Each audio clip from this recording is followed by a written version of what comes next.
DMTV, bilile kamalo bana ebele.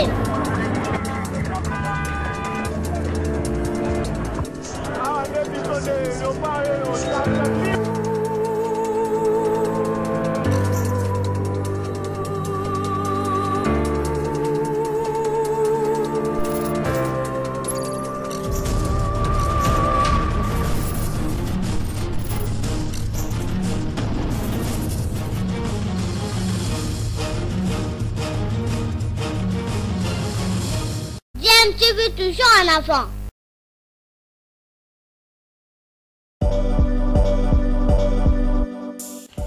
Vous êtes sur DMTV, bonjour ou bonsoir, tout dépend de l'heure à laquelle vous nous suivez. Tout plaisir est pour nous de vous retrouver, mais surtout de savoir que vous êtes nombreux en train de suivre votre chaîne YouTube DMTV. DMTV qui vous propose l'actualité, vous propose également des analyses et des réflexions sur des sujets d'actualité, sur des faits sociaux, tout simplement sur des réalités que nous observons ici chez nous en République démocratique du Congo. Nouvelle en début de ce journal à Goma, un footballeur a été tué et une dizaine de blessés dans une explosion d'une bombe au stade de l'unité de Goma. La nouvelle est donc tombée ce soir. L'explosion est survenue lors de la préparation d'un match de football. Un engin explosif a brusquement détonné, provoquant la mort d'au moins une personne et faisant plusieurs blessés, selon notre confrère Merveille Kiro qui était sur place au stade de l'unité de Goma. Nous l'avons joint pour vous. Il y a eu explosion au stade de l'unité de Goma entre 17h et 18h. C'était vraiment dans les stades de l'unité, c'est vraiment confirmé, monsieur. Expliquez-nous un peu la scène. Qu'est-ce qui s'est passé exactement? Vous étiez sur place? J'étais dans les stades en tant que journaliste. J'assistais à un match de football qui opposait deux équipes de deuxième division. Et ces équipes-là, après leur match, il doit y avoir l'entraînement de l'équipe de Gaulle. C'est là que j'ai quitté les stades.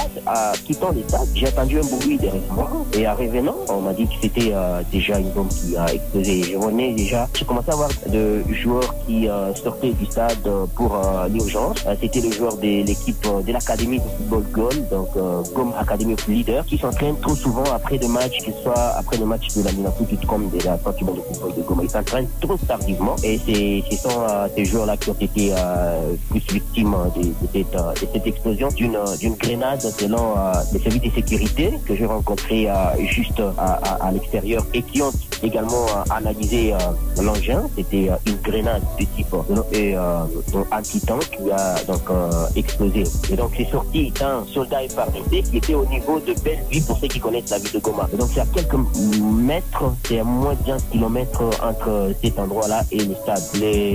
La grenade est sortie par inadvertance de l'arme de ces militaires et a blessé même ces militaires-là avant d'aller tomber dans les stades tout blessés. Près de 10 joueurs qui sont blessés et un mort déjà signalé. Maintenant, comment se présente la situation autour du stade de l'unité de Goma? Pour l'instant, on a fermé les stades parce que les enquêtes sont toujours en cours dans les stades, mais les curieux sont à l'extérieur, notamment des motards et d'autres journalistes qui voulaient venir également s'imprégner de la situation. On attend encore les autorités communiquer officiellement, puisque les blessés sont encore dans des hôpitaux et ils sortaient soit transportés au dos, soit d'autres prenaient également des motos pour pouvoir se diriger aux différents centres hospitaliers pour aller sûrement se faire soigner urgemment. Mais les services de sécurité qui étaient autour parlaient de près de 10 blessés et un mort.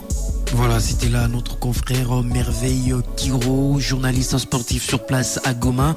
Nous l'avons joint il y a quelques heures. Le joueur est du FC Likonji, club qui évolue sur place à Goma. Plusieurs blessés ont été également recensés. Ils sont actuellement pris en charge dans divers établissements médicaux. Et selon le lieutenant-colonel Guillaume Njiki Kairo, porte-parole du gouvernement militaire de la ville de Goma, il indique que la roquette appartenait à l'arme RPG que détenait un élément de la police. Nous allons l'écouter, il est au téléphone d'Eric Ambago. C'est une roquette qui détenait un élément de FARDC à bord d'une Jeep militaire. Après que la Jeep ait bondi en pleine chaussée, la roquette a lâché. Et en lâchant, c'était au niveau du rond-point communément appelé Altigo. Et après avoir blessé les militaires détenteurs de l'arme, la roquette est allée tomber au stade de l'unité et a causé 11 blessés, donc plus les militaires, ça fait 12. Nous regrettons le fait que l'un des blessés vient de succomber à l'hôpital de référence de Goma, à l'hôpital provincial de Goma. Alors, quelles sont les dispositions qui ont été prises pour prévenir ce genre de situation? C'est un incident donc qui n'était pas préparé. D'abord, il faut rassurer la population, expliquer à la population qu'est-ce qui est arrivé. Et voilà, c'est ça ce qui est important pour le moment. C'était là le lieutenant-colonel Guillaume Ndjike Kairo. Restons. Il est porté à la connaissance de la population de la ville de Goma que ce jeudi 28 septembre 2023, aux environs de 16 heures, une roquette de l'arme RPG-7 que détenait un élément des forces armées de la République démocratique du Congo à bord d'une jeep militaire au niveau du rond-point communément appelé Instigo, a lâché par inadvertance après que le véhicule ait bondi sur la chaussée. La roquette tombée au stade de l'unité a causé 12 blessés, dont 11 civils et les militaires détenteurs de l'arme. Tous ces blessés sont pris en charge à l'hôpital provincial où, malheureusement, l'un vient de succomber de ses blessures. Pour ce faire, le gouvernement militaire ad intérim de la province du Nord Kivu, le général-major Chirimwa Minkuba Peter, présente ses compassions et appelle la population au calme. Fait à Goma, le 28 septembre 2023.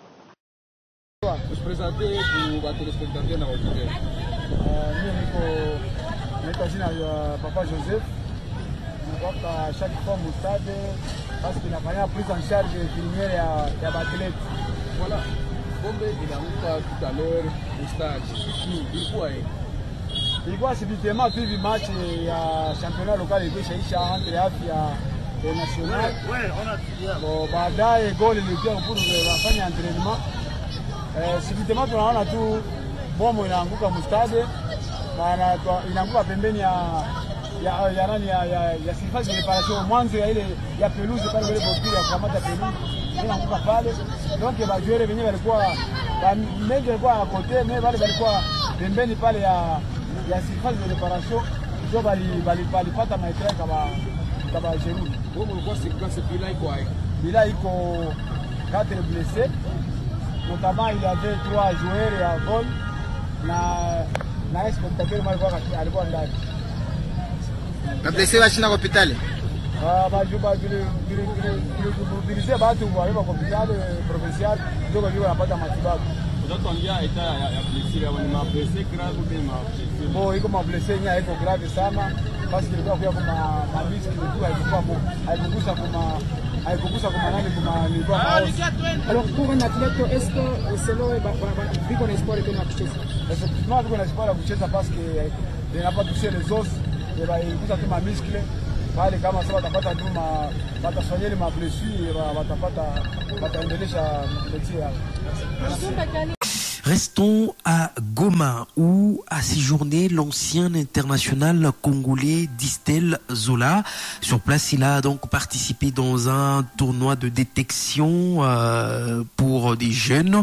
Distel Zola a également profité pour faire quelques activités de sa fondation Banazola Fondation à Goma, tout comme à Kalimi. Distel Zola, comment vous avez pu mettre en place cette fondation après, bien sûr, votre carrière? C'est arrivé par rapport à Banazola, mon association qui est aujourd'hui à bientôt 2 ans, qui vient en aide aux enfants vulnérables du Congo. Donc on travaille depuis 1 an et demi en étroite collaboration avec Monaco, le côté institutionnel du club. Ils nous ont beaucoup soutenus dans le social, dans tout ce qui est matériel pour réaliser des campagnes de sensibilisation ici par le sport, par le football. Et c'est de là qu'on a créé les liens, parce que moi aussi j'ai été formé à Monaco, j'ai débuté à Monaco et aujourd'hui j'appartiens aussi à l'équipe des légendes de Monaco. Donc il y a un lien fort avec ce club. Et la confiance qu'ils me donnent, je le leur ai toujours rendue. Et c'est pour ça qu'aujourd'hui, ils sont derrière moi à me soutenir et à aussi me faire confiance par rapport à mon expertise sur l'Afrique. Vous avez parlé de Banazola Fondation, qui est votre fondation. Après Goma, vous vous êtes retrouvé également à Kalemi. Dites-nous un peu comment ça se passe, l'évolution de vos activités au sein de Banazola. Oui, bien sûr, ça se passe très bien. Notre objectif aussi, c'était de s'étendre en RDC, ne pas que faire des actions à Kinshasa. Aujourd'hui, on est très content parce que c'était une première de venir à l'Est et surtout à Goma par rapport à la période et les conflits. Donc, on en est vraiment fiers. On a eu la chance, avant de parler de Kalemi, à Goma, de pouvoir aller au camp de réfugiés de Boulengo en collaboration avec le World Food Programme, de mon rôle d'ambassadeur, et avec l'AS Monaco. On a organisé un petit match de foot avec tous ces jeunes et c'était vraiment c'était génial de voir ça, ces jeunes qui sont dans ces camps, dans des quotidiens difficiles, à l'espace d'un instant, avec un ballon rond, de se réunir et puis de parler le même langage. Pour lancer un message pour dire que voilà, ces populations, c'est des dommages collatéraux de tous ces conflits. Maintenant, c'est des humains comme nous et surtout les enfants, ils ont besoin aussi de vivre comme des enfants, tout simplement, et ça passe aussi par une activité sportive pour leur croissance. Et c'est pour ça qu'aussi on est là, nous, Banazola, pour les aider et les sensibiliser avec le sport. Donc c'était vraiment génial. Et après ça, on a continué à Kalemi aussi. C'était plus par rapport au World Food Programme et à mes missions de cantine scolaire. Voilà, c'était la Distel Zola, ancien international congolais, aujourd'hui fondateur bien sûr de Banazola, sa fondation. Allez, nous